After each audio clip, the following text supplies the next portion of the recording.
One of my favorite Wikipedia articles of all time is the list of people who disappeared mysteriously. Does anyone ever read that? Anyone ever go down the mysterious disappearance rabbit hole? There was an Australian president who disappeared. Is that right? Really? While in office. What, just like up and gone? He went for a swim. Oh, okay. Well, then we know what happened. Saltwater croc. I think he also had like a bad heart, and then he went. I mean, well, did they recover him? No, I don't. So he was eaten by sharks. So he's just like Jimmy Buffett down somewhere in a he was 100% the Marianas Trench. yeah. But you got your classics. You got DB Cooper. You got your Jimmy Hoffa, and then you got more obscure characters like Boston Corbett, the man who killed John Wilkes Booth, just disappeared in the middle of a prairie fire. No one knows what happened to him. You've got Colonel Archibald Stevenson Dobbins, who was a Confederate colonel who disappeared in Patagonia. Mm-hmm. And then as you go down the list, you get to the 40s, and there's a lot of disappearing Nazis. And then it starts to suck because then it's just women who were like, I'm going to the store, and never came back. So, the late era stuff is just serial killer fodder. But man, back in the day, it's philosophers, it's generals, warriors, poets, artists just disappearing. Well, I used to watch Unsolved Mysteries. I love Unsolved They Mysteries. would frequently do stories about like missing people, or like they'd do stories of like a guy showed up and he said he had amnesia. Yes. And he had no idea. And then you find out throughout the episode he had a family in California that he fucking abandoned and just showed up in some random town pretending to have amnesia. I have to say, like, shout out to whoever put Unsolved Mysteries on Amazon, because they have the updates from the last 10 years. Yeah, we got the Robert Stack classics though. Like it's the Robert Stack classics, but then they actually do an update at the end. It's like, update, we actually found this guy, and he okay. Yeah. I've seen an update as recent as 2016. Right. I think that's when they put it on Amazon was that. So they actually did their due diligence and a lot of it. Do they do the update if it's like a declare? It's not like an update. Nothing. No new news. No. Update. There is no update. Yeah. Update. Thanks for watching. Update. There's no such thing as ghosts. Do you think when people disappeared before phones? Mm-hmm. And the you internet, could, yeah. People would just well, now we're just like, we need to find them, but then we're just like, maybe they'll be back. Well, before they tell people he just went his own way. Oh yeah, maybe I'll get a letter in 6 years. Oh yeah. Well, now you need a paper trail to exist in society. Exactly. You can't do shit without an ID. Watch me. You can't do shit without Evan's off the grid. When you're paying a cash for everything, you can be whoever the fuck you want. You can show up being like, oh, I think my name's Bobby. I need a job at the mechanic shop. Yeah. You ever give someone cash around here and watch them freak out and be like, fuck, where's the register? Okay. Shit. All right. I guess if you need this gas that bad. Well, there is a notable omission from the list of disappeared persons, and I think Jesus. He came back. We know where he went. He came back after 3 days, Carter, and then he went to heaven again. I was gonna say, so he just died again. Yeah. He was just like, it kind of sucked up there. Then he was like, you know what? It is better up there. Yeah. He came back, told everyone, told you, and then died again. Also, let's just say, everyone's like, oh, he died for 3 days and came back. He died on Friday afternoon and came back Sunday morning. That's 2 days at most. Come on. Logically incorrect Bible. Anywho, there is a fallacy. The one flaw. It's the only one. I see a flaw in your logic, Bible. Yeah. My favorite Unsolved Mysteries episodes is they just do a story where they're like, we think this priest healed, and the mystery is just like, is God real? Yeah. Padre Pio. They always used to do shit about Padre Pio because he had the stigmata, and I'm just like, this dude just was sticking knives in his fucking hands, man. Mm-hmm. Jesus. There used to be Time Life books about strange phenomena. It would be like, a woman is pregnant in Albuquerque and feels a kick. Meanwhile, her sister living in Massachusetts, there's an earthquake. And she's trying to kick her way out of the rubble. Coincidence? Or ghosts? But yeah, there's somebody who's not on this list, and I was shocked. I'm not going to actually write the Wikipedia article. That's why he's not on there. He doesn't have one. But I would like to tell his story. And today we're going to be talking about a guy named Joseph. And Joseph was born in Key West, Florida. On July 3rd, 1919, his dad was a Spanish immigrant named Juan, and he owned a restaurant called the Victoria, which supposedly had the best yellowfish in Key West. His dad owned the restaurant. Okay. But Joseph's dreams were never to work in a restaurant. Joseph loved the fire station across the street from his house. And he hung out there so often that the firefighters gave him a little fun nickname. Because he was just hanging around all the time, so they called him Bum. Hey guys, any good fires today? You fucking bum. And then that was his fun nickname. By the way, his dad's restaurant, he had to sell it during the Great Depression, and it is now today Sloppy Joe's, which is the most famous bar in Key West, where Ernest Hemingway used to drink and shit like that.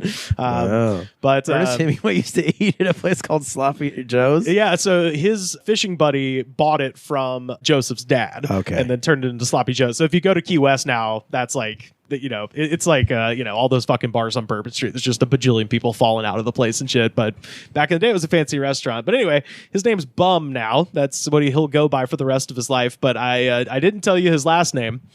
His last name is Farto. Bum Farto. Look, as someone who's been dealt a bum last name, that's why I waited till you came back to share this story, Carter. Thank you. I wanted Farto. Huh? You could change it right now. You going Glascock or Farto? I would change my first name to Farto. Farto Glascock. When you disappear into the Basque region, and then I would go to try to become a doctor, so I could become Dr. Farto Glascock. Dr. Farto Glascock. It just sounds like Don Pardo to me. I know, right? It's like this guy. He probably became an announcer and changed his name. Well, that's the sad part is his dad's from Spain. He moves to America and probably doesn't know what the fuck's going on. But man, he probably could have just changed the F to a P and everything would have been fine. But yeah, Bum Farto is his name. So by the time he was in his 20s, Bum Farto was working as a nozzle man at the Key West Fire Department. How did we lose track of this guy? Where did Bum Farto go? This guy died in the fire. Calling it now. Is nozzle by firefighters? Wait. Yeah. Is nozzle man a euphemism? No, nozzle man. Bum Farto held the nozzle. The pressure. I bet he did. Yeah, so there's a lot of pressure, and Bum Farto held on to the pressure, and then when it was time to release it on the nozzle, then pressure release. You ever done that? Yeah, of course. Yeah. It's fun. You're peeing at a urinal or whatever, and then in a way, aren't we all nozzle men? Right, in a way, in a manner of speaking, yeah. So he's working at a nozzle man. He was also working part-time as a funeral director and an ambulance driver. And Jack of all trades. Yeah, man. He married a woman named Esther in 1955. The couple had no children, but not carrying on the Farto name. I know. Did she go by Esther Farto for a while? Yes, Stella Farto. Stella Farto. Yeah. That sounds like a stellar fart. Yeah. Stella Farto, my good man. And is this the correct pronunciation? Yes. And maybe it's Farto. Oh, maybe yeah. it's Farto. Maybe it's not. Farto. I mean, Fartois. Fartois. Stella Fartois. There it is. And then he founded a brewery. Named it after his wife. So he eventually worked his way up to fire chief in 1964. So now Farto's holding sway over everything. This is David White writing for the Ancient and Esoteric Order of the Jackalope blog, one of my favorites, and Jake Rossen writing for Mental Floss. Quote, Chief Farto cut a striking figure. Nice. Well done. Seems dangerous to have Farto near fire. I know, right? He wore gold chains and drove a lime green Ford Galaxy. And the license plate on the Galaxy said El Jefe. All right. I think that's cool. I used to work with a guy who was terrible at his job, and they called him El Jefe as a joke. But I feel like he's reclaiming his Spanish heritage a little bit. He's regaining. He's giving himself his swagger back. Oh yeah. Well, I'm not. How Stella Fartois got his groove back. Yeah, I'm not Farto. I'm El Jefe. So he had the El Jefe license plate. He also had the words El Jefe emblazoned on the side of his fire chief vehicle. So the vehicle he drove at work said that on the side, and he had a just in case you forget. Yeah, and he had a giant winged eagle hood ornaments on the front. So driving around a Ford Galaxy, which is the longest car you've ever seen. Yeah, I gotta look up what that looks like. Oh, Lime green too. Lime green. Yeah. We'll put a picture of this up on our Twitter because I do believe there's a picture of his. But this is Was he still going by Bum at this time? Yeah, Bum Farto. That was his name. Let's see. This is a 1968 Ford Galaxy 500. So this guy's just a badass. He is a fucking badass, this dude. is just a poster. There, yeah, dude. That's what it looks like. So Bye. the first time I ever saw one of these in person, all I could think was like, whoever designed this car specifically designed it to fit 3 to 4 bodies in the trunk. Like, it has the biggest goddamn trunk you've ever seen. Or logs. Or logs. Yeah. Luggage. Luggage, maybe. All your stuff for when you pack up and move across the country And leave your pretend to have family. Amnesia. Is that a real thing that people like? That used to be. They would act like, yeah, he just forgot who he was. Yeah. Well, he had didn't have blood a- all over his hands and pants, but he has amnesia. So who knows what happened? There was a plot to a lot of things. Oh, yeah. Right. Amnesia. It was a plot device in many a mystery. I mean, how do they check to see if you have it? You can just see, like, I don't fucking know. Right. I don't know shit. I don't know my name. Well, I plumb forgot. Yeah. They just look at your wife for signs of disapproval because she knows of your bullshit. That's kind of how it has to go. Mate, what if she gets amnesia? Yeah. The chief also loved the color red. Almost everything he owned, with the exception of his gold chains and lime green car, was red. He wore Badass motherfucker. He dude. wore red slacks, red shirts, rose-colored glasses. His pinky ring, a gift from the other firemen, was a gigantic ruby.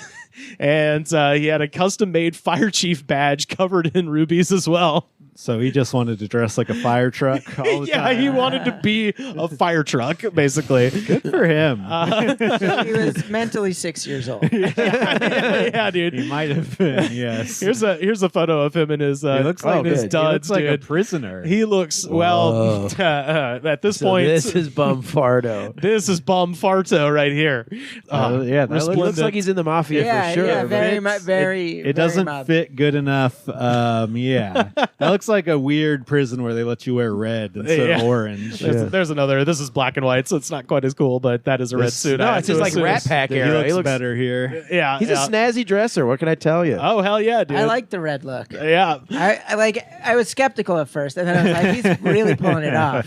Also, his house was painted red, and all the walls were red. The carpets were red. Everything was red. And in 1974, What up, blood. in 1974, when the Florida Keys Water Authority painted all the fire hydrants in town green, Farto went and screamed at them because he wanted them to be red. So they fucked up. Red, more red. Farto wants red. Unlike Bradley Noel, Farto did practice Santeria, and Edit that out. no, that's why I wrote all that. Santeria, a popular religion in Cuba that blended Catholic practices with African traditions. For some Key West residents, it led to a belief that Farto also dabbled in voodoo or witchcraft, particularly when he showed up to the home baseball games of the Fighting Conchas to perform elaborate rituals and light candles on the fender of his car during the games. He said it was for good luck. This guy fucking rules. I mean, he's active in the community, putting out fires everywhere. Yeah, and I then like him. starting small fires on the hood of his car with Santeria candles. He's practicing Santeria. I mean, I think next Halloween I'm gonna dress as Bum Farto. you gotta be Bum Farto, dude. Not. And people are like, Who are you? Yeah, Bum Farto. And you're like, who's Bum Farto? Is that someone? Yeah. Like, here, Yeah. you take a seat. I'm gonna tell you a story. Let me tell you about. You need Bum to listen Farto. to a podcast. Carry around a QR code that has a link to this episode. There we go.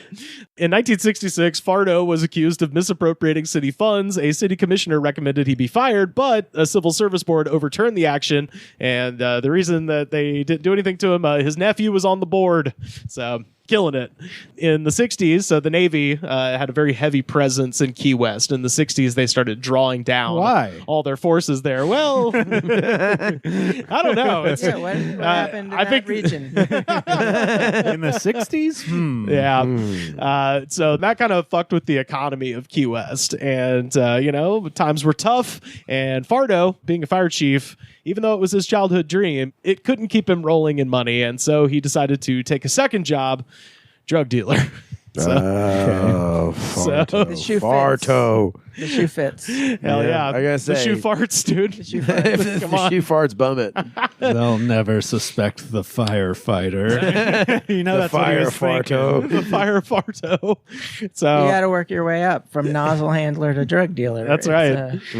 So important to keep in mind, selling drugs in Key West in the 70s was not exactly stigmatized. Dealing marijuana and cocaine was comparable to shrimping, according to some locals. And Farto could be seen selling coke and weed on the bench outside the fire station. Oh my God! They should open a dispensary. They should open up a dispensary called Bum Fartos. I guess they got medical now down in Bum Florida. Fartos. Yeah. Because most of the time when things aren't on fire, you're just sitting around all day at the fire station. So Bum Farto would just sit on the turn it into a bench. trap house. Do you think if there was a dispensary out here A called fire trap house. if there was a dispensary out here called Bum Fartos, it would get shut down or celebrated? Yeah, no one would go there. Yeah, probably not. Every dispensary goes to like an Apple store type Yeah, thing. Yeah, they're all yeah. called like Relieve or something. Yeah, like they're yeah. fucking Bum Fartos. Even Fartos. seems like it would help that you'd giggle at the name. Yeah, Yeah. we'd be like, "Oh, we got to go to Bum Fartos." And people who aren't from LA would be like, wait, what? People would probably have more problem with the first part than with the Farto part. Right. Yeah. they would do so well on merch. What may have been culturally acceptable in Key West at the time was still very much illegal in Tallahassee and Washington, D.C. And Florida Governor Reuben Askew was informed of the island's indifference to the drug trade, so he ordered an investigation along with the DEA, and it became known as Operation Conch. So now they're sending in feds to bust all the potheads down in Key West, and authorities had a willing informant, a guy named Titus Walters, who knew. I thought it was gonna go. He was gonna have a funny name. Oh no! Like tight ass. Yeah, tight ass. Yeah. Huge erection. Bend over. He was going to tell everybody that Farto was handling weed and cocaine, and at the behest of the DEA, he introduced Bum Farto to undercover agent Larry Dollar. So there's a fun name. What a tight ass. And Dollar offered Farto a gold diamond ring in exchange for an ounce of cocaine. So he knew where to hit him. What an 80s exchange. It's amazing. So at first, I hope they were all wearing. I hope this is like something. Everything looks like Miami Vice. That's what. Yeah, that's what I'm it's picturing. a little early It's for it. 76, so it's like little a early, little more but- leisure suit than t-shirt with a blazer. Get a But little Saturday Night Fever with your Miami Vice there. yeah, well, and one of the reasons that they said that everybody knew when the Fed showed up is because they all walked out wearing black suits in fucking Key West in September, and it's like, oh well, the federal government is here. Bummers. So he's trying to get him to trade a diamond ring for an ounce of coke, and at first Farto demurred, saying that he'd have to source the cocaine. So keep in mind, he doesn't have that many drugs. He's just a low-level dealer at best. Well, that's what you tell people when you first meet them, and they want to get drugs from you. You're like, well, I have to go get it because you don't want them to know that you're already holding. Okay. I'm just imagining Bum Farto crossing paths with Jimmy Buffett. Buffett might be coming up in a minute here, actually. Okay. So, and soon a new wrinkle appeared. Walters, the informant, was found dead in his bathtub. He had been injected with Drano and heroin and then shot in the head twice. I was like, oh, Donnie so Brasco you ass, but- really wanted him dead as hell. Yeah. Jeez, that's Scarface style. That's fucking insane. I read Like, that. I it feel seems like a they- waste of heroin. I'm gonna be Yeah, honest with you. Yeah, you're already going to kill the guy. You're gonna mask or like maybe he died from the heroin. Just Drano and two Kind of a waste of Drano too. You're like, the just coroners blows are it like, out. we don't know how he died. We don't know if it was the heroin or the Drano or the two shot in the bullets. head. Yeah. We also put $2,000 of China White in his arm. It's like that seems like a waste of money. But hey, you do what you want with your drugs, Bum Farto. So a dealer named Bobby Marion Francis was later convicted of killing Walters. Incredibly, this violence did not deter Farto from his illegal activity. He finally procured the cocaine for $1, and unbeknownst to him, he was photographed handing off the drugs to a federal agent. A few days later, September 9th, 1975, cars boxed him in at his red home, and he was arrested on counts of drug distribution along with 17 other defendants. Worse, the lime green Galaxy got towed away. So he gets arrested. At his trial in February of 76, jury found him guilty of 1 count of selling marijuana, 2 counts of selling cocaine, and after only 30 minutes of deliberation, he was looking at anywhere from 15 to 31 years in prison. And on February 16th, Bum Farto was out on bail and awaiting sentencing. That day, he told his wife that that he had some business to conduct in Miami, and while his vehicle had been confiscated, he rented a red Pontiac Le Mans and headed north on US 1. And Farto was in the wind. He was never seen again. 3 weeks passed before his wife, having exhausted all leads, called police. So this was like a Fargo situation where she's like, we're not calling the cops. So Right. it took 3 fucking weeks for her to actually like call the cops. So God knows who was looking for him. But they found his car in the Little Havana neighborhood of Miami. And as the weeks turned into months, Farto's evasive action and possible lengthy prison sentence made him something of a local legend. T-shirts reading, "Where is Bum Farto?" appeared all over Key West souvenir shops, with one shop reportedly selling over 800 of these in a month. And Jimmy Buffett occasionally wore a "Where is Bum Farto" shirt on every tour he ever did from then on out. Wow. Oh, man. He really had his finger to the pulse of the beach going on. Fucking yeah, dude. I love that. It's the most local reference. And Jimmy Buffett, megastar, is wearing a shirt that says, "Where is Bum Farto?" But yeah, so in 1986, Farto's wife successfully had her husband declared legally dead so that she could pursue insurance claims. But in Key West, his legend still persists. A musical based on his life premiered on the island in 2022. And at the Key West Firehouse Museum, visitors can still view his desk and a few of his uniforms. So we all agree he's in Cuba, right? So that's the thing. I think he was killed because he was gonna. Yeah, that's usually how these kind of situations Yeah, end. because he would have flipped on whoever got him the big bag of drugs. So I think he got taken out. Someone followed him to Miami. Yeah, I think that's how. I think that might be how that seems to happen quite frequently in the movies. Yes, exactly. So somebody took Bum Farto out on one last ride on a shrimp boat and threw him off. Yeah, I knew it was you, Farto. I know. They tied him to like concrete and just dropped him. Yeah, absolutely. Yeah. Broke my heart, Farto. You broke my heart. That's the story of Bum Farto. Get him on the damn people who disappeared mysteriously Wikipedia. Is the dude from Manic Street Preachers on there? Oh yeah. Yeah. Anybody who disappeared, Was famous or something, That's and, yeah. famous. Yeah, and I'm like, come on, man, he was fire chief of Key West. That's not nothing. Yeah. Yeah. What being on Jimmy Buffett's T-shirt doesn't make you famous? I mean- Wikipedia. Yeah, come on. Jesus.